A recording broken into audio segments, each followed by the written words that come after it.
सगळ्यात आधी आजच्या ठळक घडामोडी.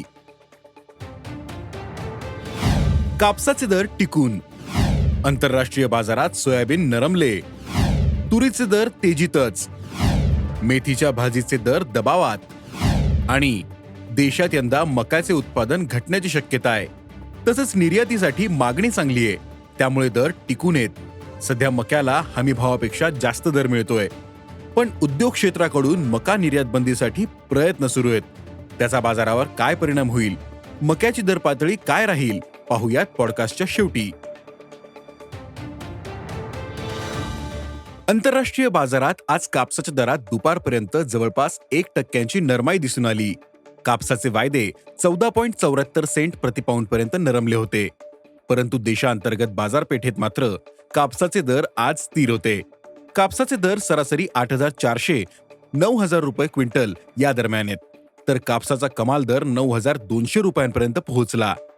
बाजाराचा कल आणि मागणी पुरवठ्याचे गणित बघता येत्या काळात कापसाचे सरासरी दर 8,500 ते 9,500 रुपये दरम्यान राहतील, असा अंदाज कापूस बाजारातील अभ्यासकांनी व्यक्त केला आहे. आंतरराष्ट्रीय बाजारात आज सोयाबीन, सोयापेंड आणि सोयातेलाचे दर नरमले होते. दुपारपर्यंत सोयाबीनचे दर जवळपास 1% कमी झाले होते, तर सोयापेंडही 1% नरमले होते. परंतु देशातील बाजारात मात्र आजही सोयाबीनचे दर स्थिर राहिले.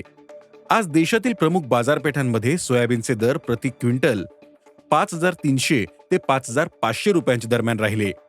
मात्र चालू महिन्यात सोयाबीनचे दर वाढण्याची शक्यता आहे, असं अभ्यासकांनी सांगितलंय.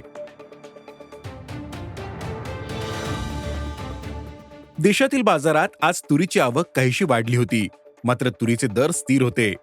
आजही तुरीला सरासरी 6,800 ते 7,500 रुपये क्विंटल दर मिळाला. येत्या काही दिवसात आफ्रिकेतील तूर आयात कमी होण्याचा अंदाज आहे, त्यामुळे तुरीचे दर तेजीत राहू शकतात. तुरीला यंदा सरासरी 7,000 ते 8,000 रुपये प्रति क्विंटलचा दर मिळू शकतो, असा अंदाज तूर बाजारातील अभ्यासकांनी व्यक्त केला आहे. राज्यातील बाजारात मेथीची आवक वाढली, त्यामुळे मेथीचे दर दबावात आहेत. मेथीला सरासरी प्रति क्विंटल 1,200 ते 1,400 रुपये दर मिळतोय. पुढील काही दिवस मेथीची आवक कायम राहण्याचा अंदाज आहे. दर कायम राहण्याची शक्यता आहे. आवकेचे प्रमाण किती राहते हा मुद्दा महत्वाचा ठरेल, असं भाजीपाला बाजारातील अभ्यासकांनी सांगितलं. देशात यंदाच्या खरीप हंगामात मका उत्पादन घटलं.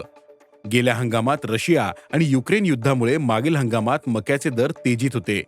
या दोन्ही देशांमधून मक्याची निर्यात ठप्प झाली होती, त्यामुळे आंतरराष्ट्रीय बाजारात मक्याची टंचाई निर्माण होऊन दर तेजीत आले होते. त्यामुळे भारतातून मका निर्यात वाढली होती. परिणामी देशातील मक्याचा साठा कमी होऊन दर वाढले. ऑगस्ट महिन्यात मक्याने प्रति क्विंटल 2,800 रुपयांचा टप्पा गाठला होता. मात्र खरीपातील उत्पादन हाती येण्याच्या तोंडावर दर नरमले. त्यातच महिन्याभरापासून पोल्ट्री उद्योग आणि स्टार्च उद्योगाने मका निर्यात बंदीची मागणी लावून धरलीय. मक्याचे दर वाढल्यामुळे निर्यात बंद करावी, असं त्यांचं म्हणणं आहे. आंतरराष्ट्रीय बाजारात मागील काही दिवसांपासून मक्याचे दर काही अंशी नरमले असले तरी अजूनही आकर्षक आहेत, त्यामुळे निर्यातीसाठी संधी आहे. देशातून मका निर्यात चांगली सुरू आहे. सध्या देशातील मक्याचे खुल्या बाजारात हमीभावापेक्षा जास्त आहेत. यंदा केंद्र सरकारनं मक्याला प्रति क्विंटल 1,962 रुपये हमीभाव जाहीर केला, तर खुल्या बाजारात मक्याला सध्या प्रति क्विंटल 2,100 ते 2,300 रुपये दर मिळतोय. यंदा खरीपातील मका उत्पादन कमीच राहण्याचा अंदाज आहे. उत्पादनातील घट, रोडावलेला शिल्लक साठा, निर्यातीसाठीची मागणी हे मुद्दे शेतकऱ्यांच्या बाजूने आहेत. त्यामुळे पुढील काळात मक्याच्या दरात क्विंटल मागे 200 ते 300 रुपयांची सुधारणा होऊ शकते, असा अभ्यासकांचा अंदाज आहे. आज इथेच थांबू. अॅग्रोवनच्या शेत मार्केट पॉडकास्टमध्ये उद्या पुन्हा भेटू. शेतीबद्दलच्या सगळ्या अपडेट्ससाठी अॅग्रोवनच्या YouTube, फेसबुक आणि इंस्टाग्राम पेजला फॉलो करा. धन्यवाद.